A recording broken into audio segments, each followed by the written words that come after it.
sa inyong lahat.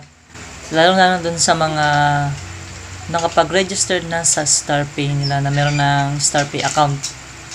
So, after nyo po na makapag-registered, magkaroon ng temporary password, magkaroon ng OTP o on-time PIN na tinatawag. Ito po ang mga tips na ibibigay ko sa inyo. Lalong-lalo na kung kayo ay nag-a-apply para sa verification ng inyong account as level 2. So, tatandaan nyo po na wag po kayong magla-log out o wag nyo pong ila-log out ang inyong account sa StarPay. Bakit po? Bakit ko po nasabi na wag ila-log out? Kasi po, once na inilog out nyo po yung account nyo sa StarPay, mahihirapan po kayong makapag-login.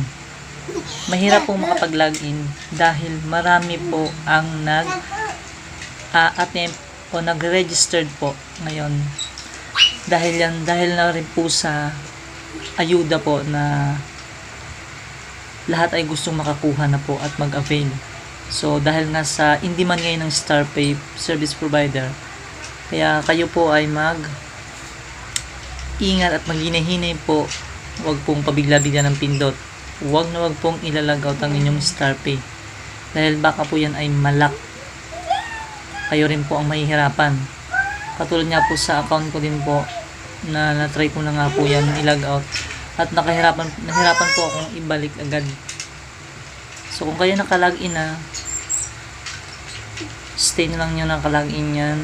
Mas maganda nga po kung ang cellphone nyo ay merong yung tinatawag na fingerprint na nagbabasa na lang, instead na magta-type kayo ng inyong password ay didikit nyo lang yung inyong fingerprint dyan sa likod ng inyong cellphone o kung meron saan man yan para ma-recognize as password. So ayun lang po, tip ko lang po yun sa inyo.